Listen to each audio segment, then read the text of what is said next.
അവിടെ ചായ ചോദിച്ചിട്ടില്ലേ? ചായ എടുത്തു കൊടുക്ക്. അജയേട്ടാ, എന്താ വീണ്ടും ഭീഷണിപ്പെടുത്താൻ വന്നാണോ? മെമ്പർ മരിച്ചില്ലേ, ഇനിയെങ്കിലും ഞങ്ങൾ വെറുതെ വിട്ടൂടെ? അജയേട്ടാ അങ്ങനെ പറയരുത്. അന്നത്തെ സംഭവങ്ങൾക്കെല്ലാം മാപ്പ് പറയാനാണ് ഞാൻ വന്നത്. ഒരു മിനിറ്റ്. കൃഷ്ണേട്ടാ ഒന്ന് നോക്കിയേ. ഒന്ന് വരൂ.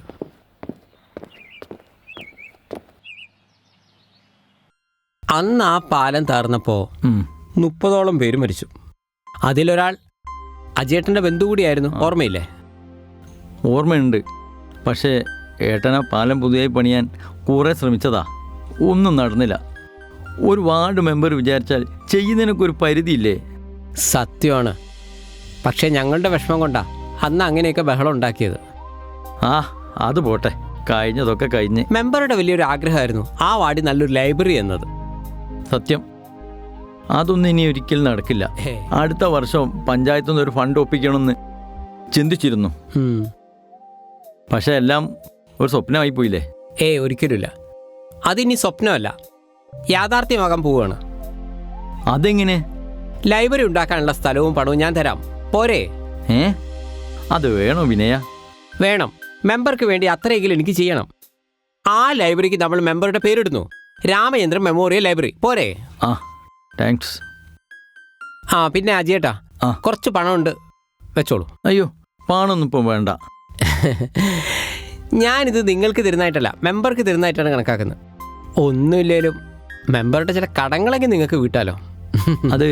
അതൊക്കെ വേണോ വിനയ? വേണം. അത് വെച്ചോളൂ ചേട്ടാ. അപ്പോൾ ഇനി എന്താ അത്യാവശ്യം ഉണ്ടെങ്കിൽ അറിയിക്കണം.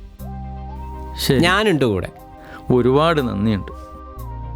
ഓക്കെ, ശരി. അന്ന് വിനയനൊക്കെ പോലീസുകാരെ കൊണ്ട് പിടിപ്പിച്ച മോശമായിപ്പോയി.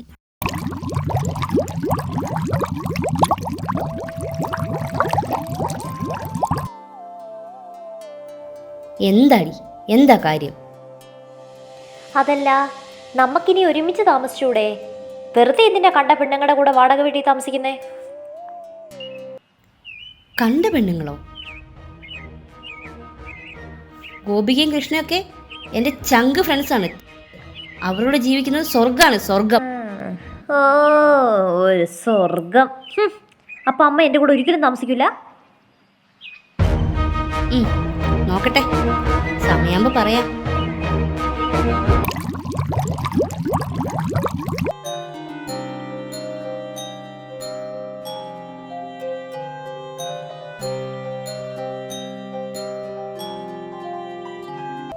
നോക്കു വിനേട്ടാ, നമുക്കൊരു ഹണിമൂൺ ട്രിപ്പ് പോയാലോ?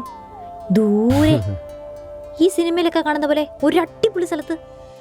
അത് ശരിയാ. വിവാഹത്തിന് ശേഷം നമ്മൾ യാത്രയ്ക്കൊന്നും പോയില്ല. നമുക്കൊരു കാര്യം ചെയ്യാം, ഒരു നോർത്ത് ഇന്ത്യൻ ട്രിപ്പ് പ്ലാൻ ചെയ്താലോ?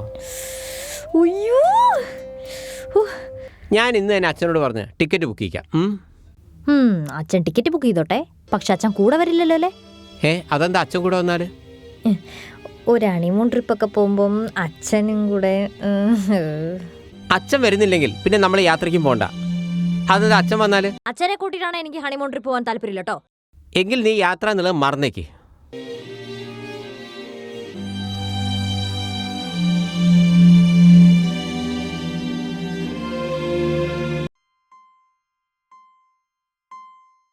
എനിക്ക് മനസ്സിലാവുന്നില്ല.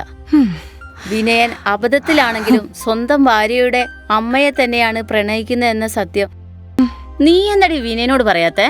നമ്മുടെ സമൂഹത്തിൽ ഇതെല്ലാം വലിയ പ്രശ്നമല്ലേ? നീ തന്നെ ഒന്ന് ആലോചിച്ച് നോക്ക്. എല്ലാത്തിനും തെളിവ് നിന്റെ കയ്യിലില്ലേ? നോ, ഞാനതൊന്നും പറയില്ല.